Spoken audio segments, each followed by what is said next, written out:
Hey there. Welcome to Magnolia Motherhood. I'm your host, Lizzie Wynn, and I am excited to have you here with me today. If you're new to the podcast, a special warm welcome to you. And if you're a returning listener for the second time, I'm sending you a virtual high five right now.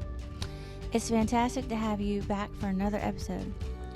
Now, before we dive into today's topic, I want to take a moment to share what Magnolia Motherhood is all about.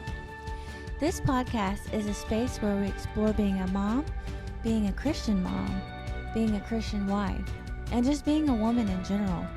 It's a journey of being open and honest and raw.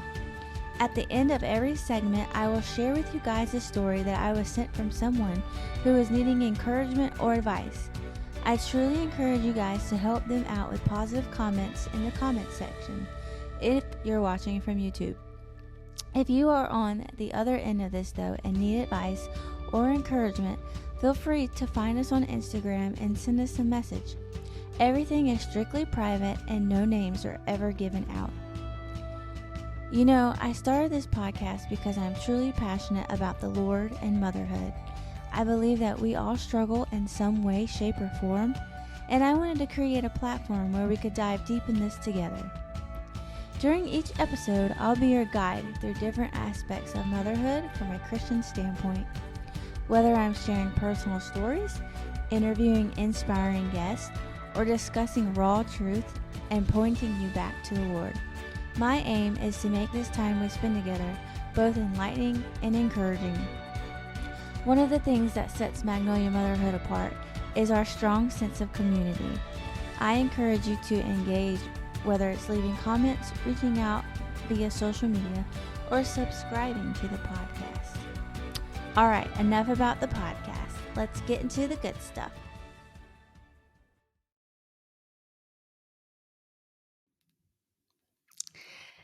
Welcome. So this is Magnolia Motherhood. I am your host, Lizzie Wynn, and I am excited. This is podcast number 2. So today, I think we're going to get into a little bit deeper of some topics.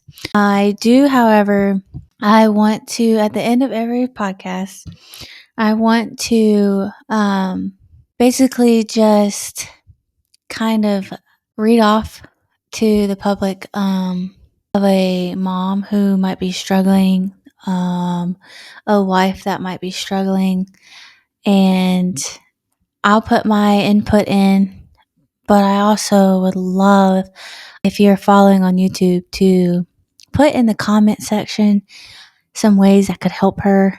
That would be how we could start our community together. I told you guys that I wanted to be an encouragement.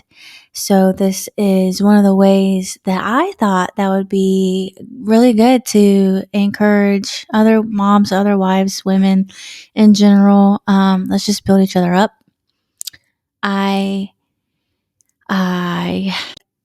also recording a video to post to YouTube, but I'm also going to upload this later to all my podcast platforms so that I can get, I guess, the aspect of it out so people can have other ways to view instead of just watching me on YouTube if they don't want to. I would prefer people not watch me at all, but I want to be an encouragement. So hopefully this will help you guys. So I think I'm going to title this message is God's glory on display in your life. And what I mean by that is, do other people see God through you, in you? Are you living that daily life with the Lord shining through you? And I also want to kind of tackle down, like, what is a Christian woman's purpose? What does the Bible say our purpose is supposed to be? In the beginning in Genesis, he created Adam and he created Adam's helpmate, which is Eve. And Eve was created to help Adam. And a helper is not exactly an inferior position. We all know that. But in my opinion, I think that if God designed us to be that way, then obviously we're something special because He created all of us in His own image. And in some way, shape, or form, we are supposed to help our spouse, be there for our spouse, encourage our spouse. I can say this week we have been going through a lot of different storms, not just the hurricane outside right now, but I've had to send my husband like encouraging Bible verses, encouraging videos, and let me tell you how God works. We are going through a financial issue with our mortgage. I won't go into many details, but I will say that it wasn't our fault. We did everything that we needed to do paperwork wise, but the tax office or the whoever is supposed to submit paperwork on mortgages and houses and property tax and all that, they did not submit our paperwork. So with that being said, we've had some mortgage issues and some increase in mortgage and property tax and escrow when we shouldn't have. I know that's just off topic here, but I logged on to TikTok the first time the other day, and the first video that popped up was a girl who the first thing that came out of her mouth, "Do you think God's worried about your bills?" Come on now. So I sent that to my husband to encourage him and let him know that, God's got us. We are fine. We will be fine. Now that we're off topic, we'll get back to, but when I was in my early 20s, I think it was an insurance bill coming up, and I was working in school full time. It was nonstop for me. I was working paycheck to paycheck at the time. And I think the bill for my insurance, I think it was insurance, it was $135. And I was freaking out. I was like, I can't pay that. I have no bill, no money to my name. I was freaking out. I was praying like, Lord, I don't know what to do. Please somehow pay for this bill. I've never been behind on my bills before. And so, it was probably the day before the bill was due. I was going through my car, cleaning it out, and all of a sudden I went through the glove box. There was an envelope. And guys, there was $135 in the envelope. I guess when I first got paid, I put the money aside. And the way my life was completely hectic, I forgot about it. Now, on one hand, yes, I that was me. But on the other hand, it was God. Like, because who goes through a glove box? I was just cleaning it out and decided, well, I probably need to go through my glove box. It's been a while. and there it was. I cried like a baby. And I'm like, I worried and stressed so hard, doubted God so much. And there it was. And there's been other stories and struggles that I had as a young adult, but my husband's weakness is bills being paid on time. And if anything comes out different or money is a struggle, then he stresses out a little bit more than he should. Not to put him on blast, but I'm just saying. So I told him, you just give it to God and pray. We'll be okay. But, let's get back on the topic. But that's one way of encouraging your husband. I think that our husbands need encouragement. We do too, yes. But the husbands are the ones who, and this is just me speaking from my household. My husband works every day. Hours vary. He doesn't have set hours. He just has to be there at a certain time. So we never know when he's coming home. It could be anywhere between 4:30, and that's a good day. That don't happen ever. But between 4:30 and there's been 8 o'clock at night. So he does a lot. He gets off work and then he comes home as tired as he is. And mind you, this man gets up at 4 a.m. to go to the gym. He's crazy. But he gets off work and then he comes home and he takes care of our son. If there's laundry that needs to be done that I haven't done, or if I haven't started dinner quite yet, he tackles it all and he helps me. And a lot of people will say, oh, well, I think the wife should do it all. If she says stay at home mom, yes.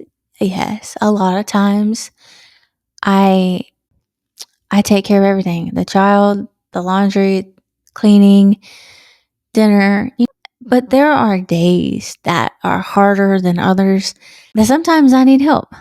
I run my own business and there's some days where I am in this office all day and I'm trying to entertain an 18-month-old running around the house, getting into everything, making sure he's not doing anything crazy. And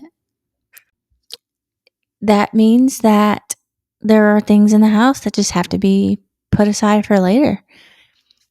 So there is nothing wrong with relying on your husband. Nothing at all. And I know every household is different, but sometimes women feel guilty if they didn't do a certain thing in the day, or they should have been a better wife or a better mom, and they feel hopeless sometimes. I know sometimes I do. So I don't know about you guys. But I believe that as long as we put God first and we're displaying God's glory for all to see, then there's nothing wrong with however we live in our house. There's nothing wrong if the man does the dishes or if the wife takes the trash out. I think that it doesn't matter. As long as we're glorifying God in some way, then who cares? I don't care about letting other people see inside my home life. Because at the end of the day, the only people that matter is my husband and my son. And if I let other people in and their opinions start to get in my head and I start to worry and get upset, but if I'm doing what I'm supposed to be doing as a Christian and as a Christian mother and wife, then nobody else's opinion should matter. So don't let someone, discourage you. Just live your life, please the Lord, and make sure you're putting His glory on display. When we're not putting our glory on display, or God's glory on display, then it lets people, they see you struggle. They see, I don't know, that's when they come in and they try to judge you. Well, you're not doing it right. No, don't let nobody tell you that. I think that as long as you're doing what you're supposed to be doing, then you're fine. Let's see.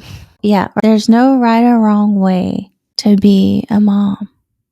There's no right or wrong way to be a wife, as long as we're putting God first and putting His glory on display. Because, we have to glorify Him. So, how would your life be if you didn't put God's glory on display? How would you be if you didn't have God in your life at all? There's a thought. I want you to think about that for a second. I don't think that I would have been able to get through the storms of this life if I didn't have the Lord in it. I see people that don't live for the Lord, and I see them go through different trials and struggles and valleys, and I'm like, man, I wouldn't be able to do that without God. So, do others see God through you? Do others walk by you and they're like, there's something different about her? I don't know what it is, but I want that. And a lot of people don't see or they don't think that, oh, it's because she's living for the Lord. And it gets their minds going. Like, what does she have that I don't?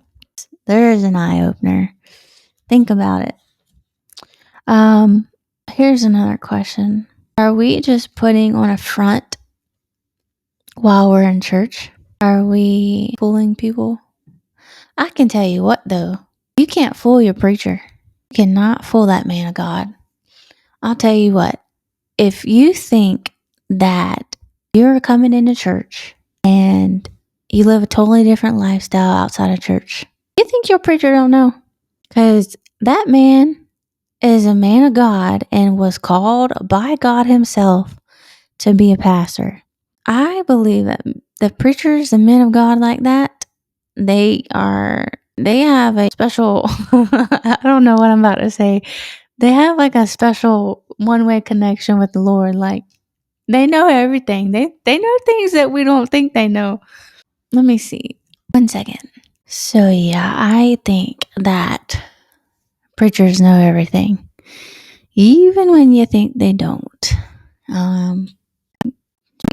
When we go through different storms of life, and if you are putting on a front at church, think that you're fooling everybody, but you're not.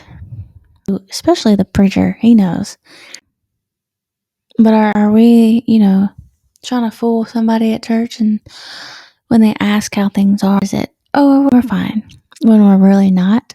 When we should be going down to the altar, praying, begging God to move in front of our church family? God sent you your church family for a reason.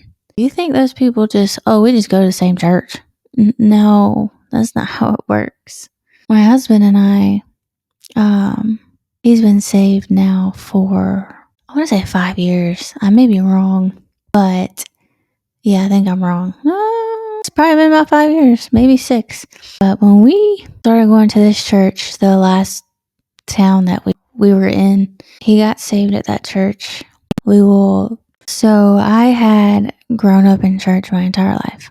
Towards the late teenage, early young adult years, I wasn't in church. I wasn't living for the Lord like I should have.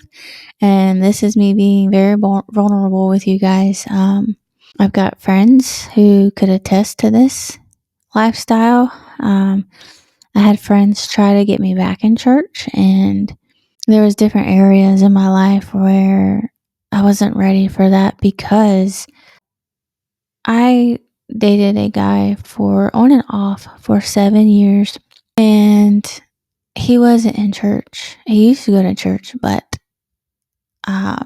he would rather live his lifestyle without answering to God. So every time me and him broke up, I would run back to church, and I knew where I needed to be, and I would tell myself, okay, this is it. You're not going to leave church again. This is where you need to be. You don't need to be in that relationship. He's not good for you. He doesn't live for the Lord. And I've got friends who could tell you, like, we tried to tell her, but you're young. You don't want to listen to nobody. You think you know it all. I did find my way back in church, and the whole time growing up, I thought I was saved. But when I was 18 years old, it was July 31st, 2011. Yeah, 2012, something like that, 2012. Is when I got convicted and I got saved. And even then, after I got saved, I didn't live the way I was supposed to. I ran back in the arms of the boy who I thought I was in love with. And I'm just here to say it's not worth it. The things that you knew now, that you know now, that you wish you knew then, that is the truest statement I've ever heard. And I don't know where this is coming from. I did not have any plans to go into my past like this on this podcast, but here we are. So I will say that I'm tying this in with church family. I've got church family all over Georgia and South Carolina, and I'm thankful for the ones that I'm still in contact with. There's one particular lady who I won't mention her name just for privacy reasons. I don't know who's all listening to this, but she she saved me and she doesn't even know it. I know that she spent many years praying for me when I was being rebellious and didn't listen. I think she lost hope in me at one point in her time. And that's, that hurts me because I should have never put her feeling like that. I love this lady to death. She's done more for me than I could ever imagine.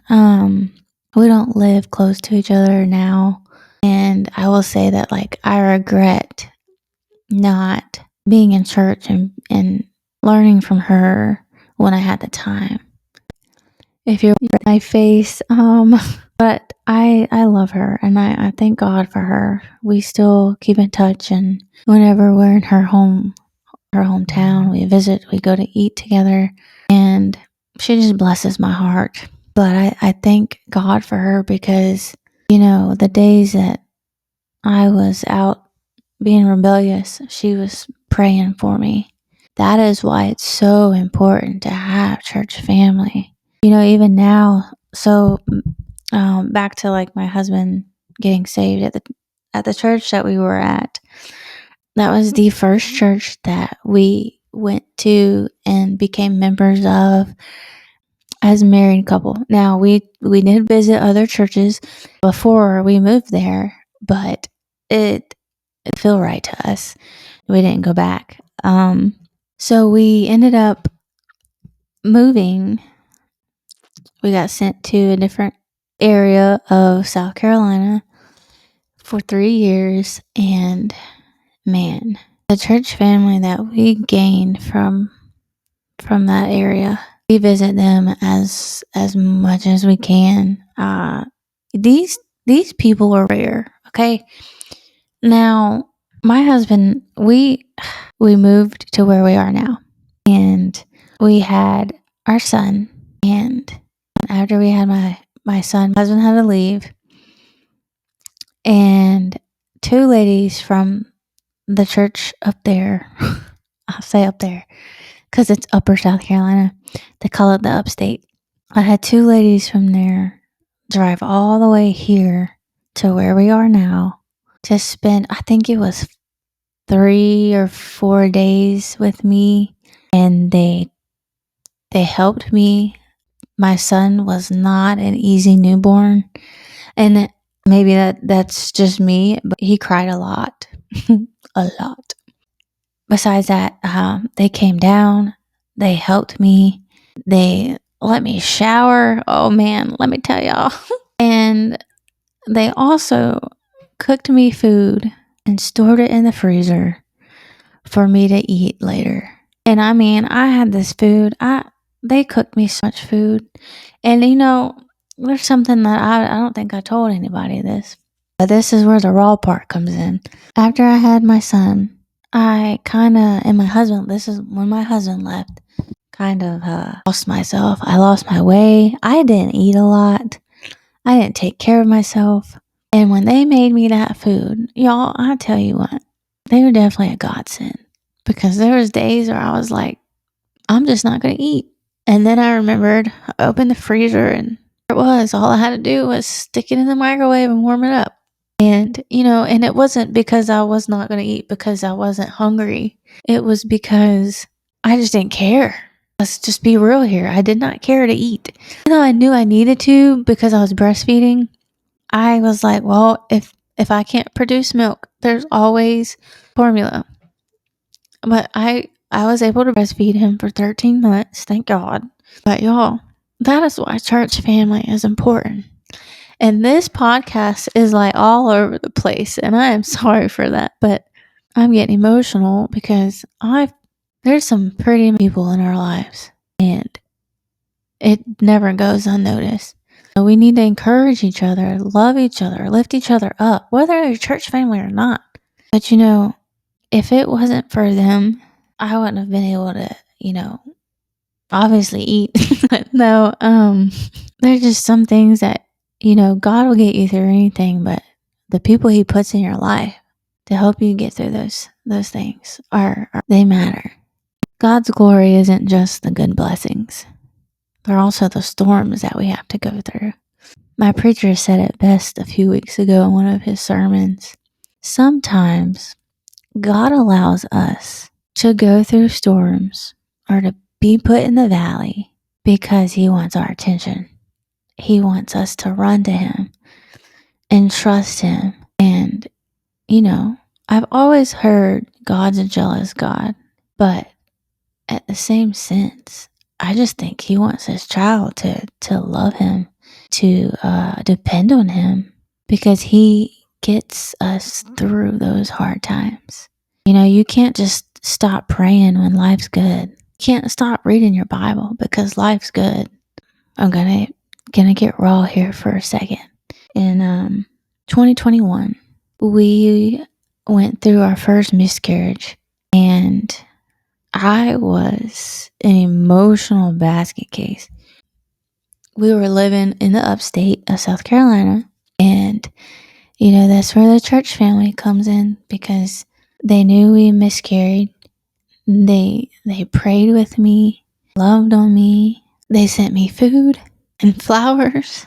Sorry. But we, so I think I was going to get emotional. I apologize. So we had our miscarriage, and at the time it was the toughest, hardest thing that I have ever faced. And my husband, he got me through it. Church family got me through it, and the Lord got me through it. I was mad, I was sad, I was confused, I was questioning the Lord. I was praying. The Bible talks about how we're supposed to multiply, and I didn't understand why I can't do that. Like, my body just failed me. Like, God, you gave me this body to multiply and to be fruitful and to raise up the next generation of Christians, and I can't even keep a baby in me.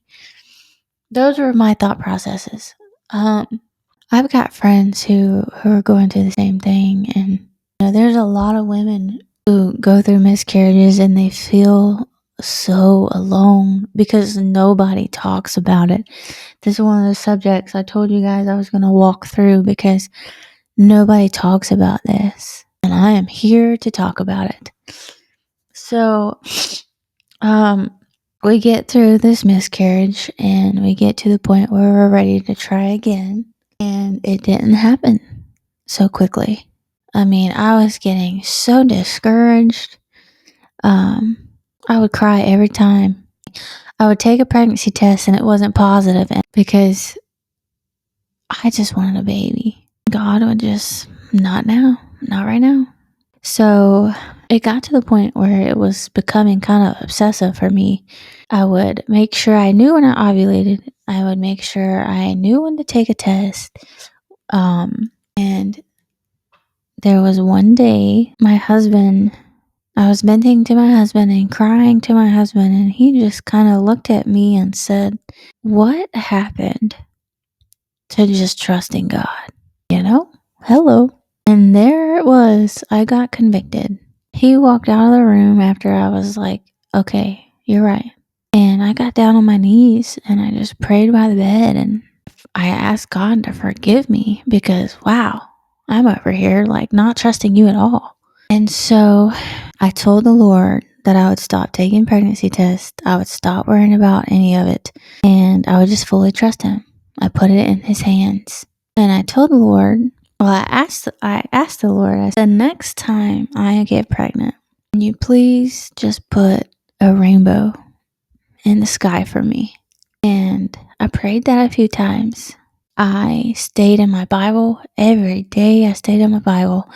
I grew so close to the Lord. And then again, that's that valley. He puts us in valleys because He wants us to come to and run to Him. And I was so close to Him. Nobody could discourage me. Yes, the miscarriage discouraged me. And yes, I would be discouraged because I couldn't get pregnant. But the relationship that I grew with the Lord, I tell y'all what, that is life-changing. I remember the day before I found out I was pregnant. We were at church and they had a baby dedication service. And my husband couldn't make it that day. Or I think he made it. He was just out doing the security that day. So I was sitting in the pew by myself and I sat in like the third row, I think it was. And so I'm seeing all these families with their new babies or with their toddlers.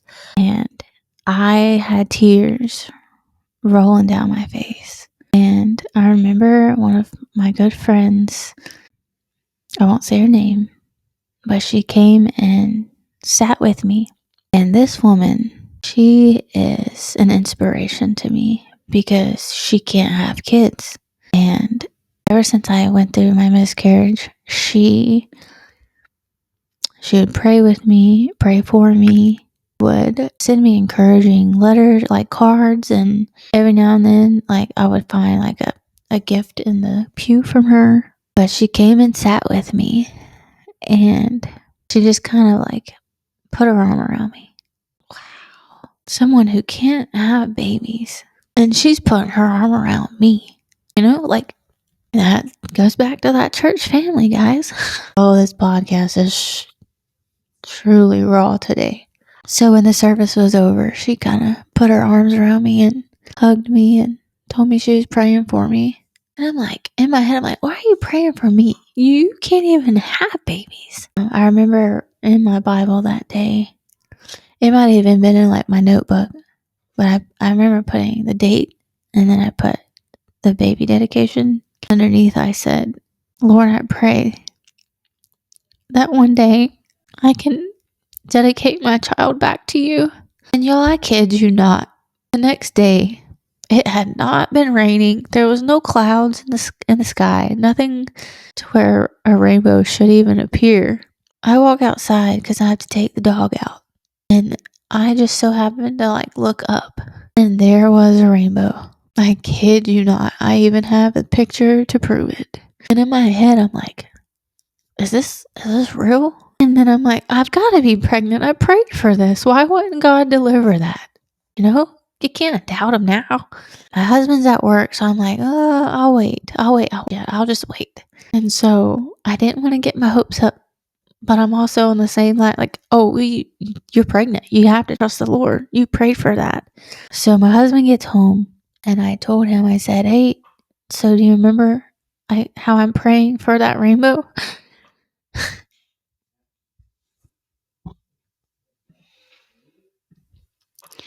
And he was like, yeah, what about it?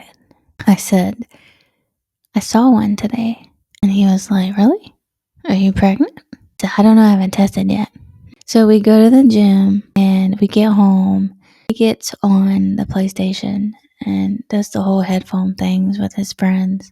And I sneak off to the bathroom to take a test. I took 2. I just peed in a cup and dipped them in there because I wanted to make sure. And I saw immediately one said positive and the other had the little cross sign, plus sign on it. I just immediately started crying. And y'all, I tell you what, I went out there to my husband, boo-hooing, and he thought that the test was negative because I was crying so much. And we waited until we like officially announced on Facebook and stuff, but after my 8-week appointment, we told family, but our church family knew right away. And man, 9 months later, there my son was. And I tell y'all what, that storm that I went through to get to him, to get to having my son, the storm was worth it. That little boy in there, you might even be able to hear him through some of these. He's my life. He brings me so much joy, so much laughter. And he's only 18 months. I thank God every day for him. Every day. His health, his personality, he brings me so much joy. So aside from that, we're going to fast forward a little bit to now. My husband's dad passed away on our 6th wedding anniversary, June 15th of this year. And He passed away in his sleep. We got the phone call the next morning, and my husband's family lives in California, so that time difference. When my mother-in-law was calling my husband that early in the morning, we kind of knew something was happening. We just didn't expect to hear that. So we fly to California, and in my head, I'm thinking, man, it would be perfect time to be pregnant, because I've always heard of stories of where God takes one, he blesses family with another. And I always would just want it to be, a blessing for our family in some kind of way. So I think we had been there for 3 days at that point, and we were walking around the store getting like things that we need. And I look at my husband and I say, hey, I think I need a pregnancy test. And we've been trying for a little while, but I didn't want to like fully just say, hey, I think I'm pregnant. And so he was just like, oh, okay, cool. Like, didn't freak out or anything, because we had been trying. And so I go back to the hotel and I take the test the next morning, and I was pregnant. Said I was, positive, and, we were excited. We went ahead and told his family, because we didn't get to tell them in person last time. So we thought it would just be special to just tell them and keep it kind of to ourselves. I was trying, to eat healthier and do what I could.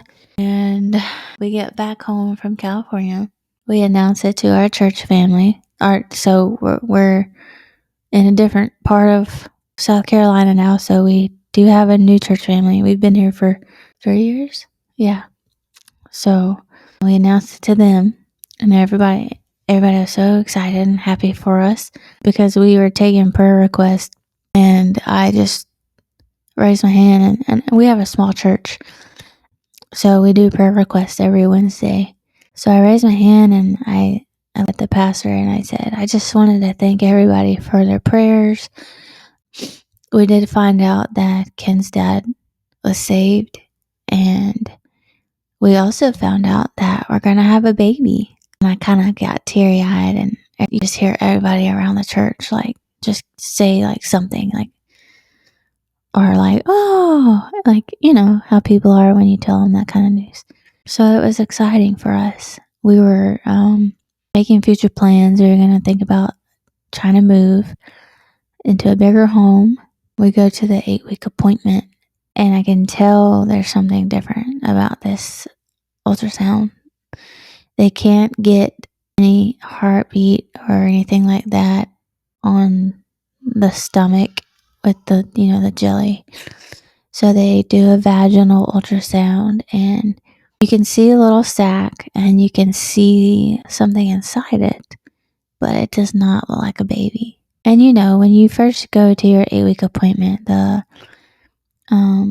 ultrasound tech, but normally they're all like, oh, here's the baby's head, here's the baby's feet, little bitty baby. Nothing. We got nothing.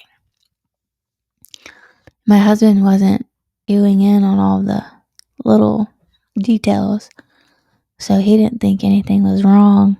And so she walked out and let me get dressed. She was like, okay, you can see the doctor or the OB, whatever.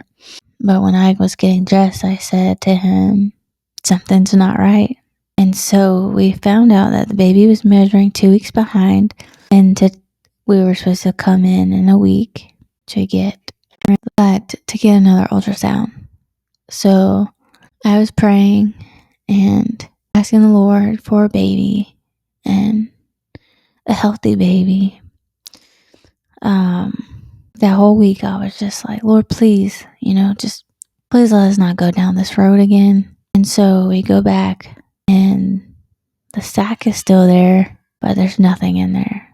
So they termed it the blighted ovum, and that's just another fancy technical word for we aren't sure what happened.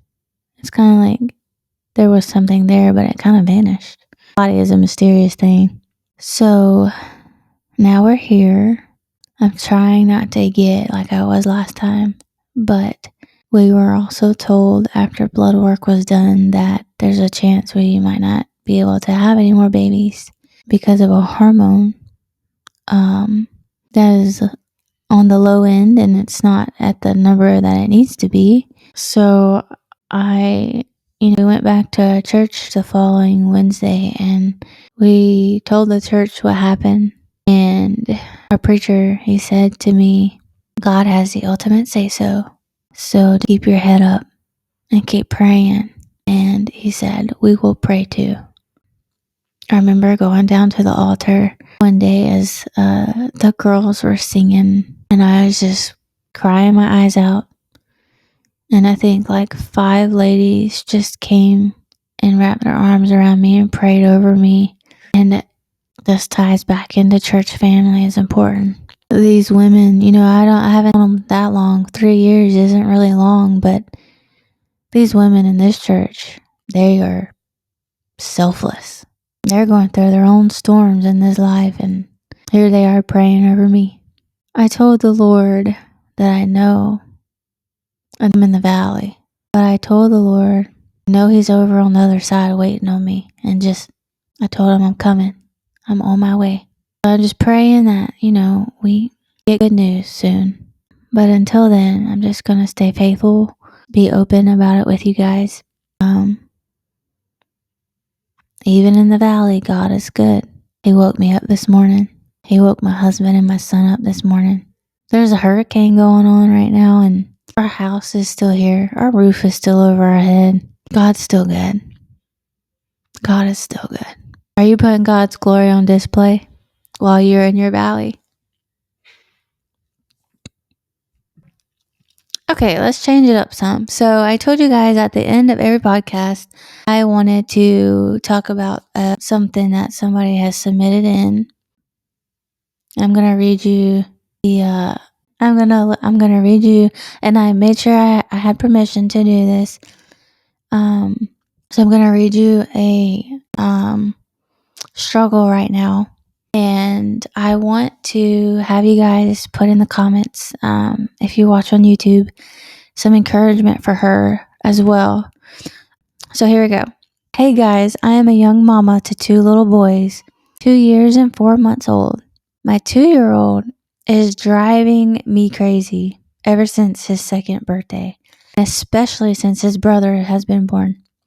He can be so cute and talk a lot of cute things, but on the other hand, he constantly hurts his little brother.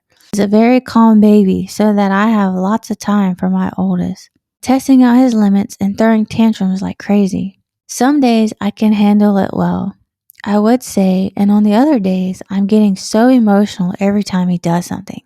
My husband and I want to be good examples to our kids, but I often find myself being very loud or harsh to him. It makes me so sad.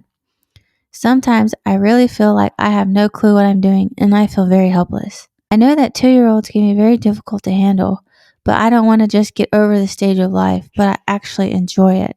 Any tips or encouragement for me? So, I did talk with her, and I don't have 2 kids. I have 1. And my one makes me feel the same way sometimes. Being a mom is hard. And during the day when your husband's at work, it's harder. You have no help. The kids are going crazy. They're at that stage where they're trying to venture out and figure out life and see what this does, or see how I can test my mom's patience this way. I have a son who tests me on the daily, so I get it. A lot of nights I feel so overwhelmed because I feel like a bad mom myself. And I'm over there like praying and asking the Lord to just help me and help me do better the next day and the next day and the next day. I try to remember that he's just a baby, just a child, and that I need to be more patient with him.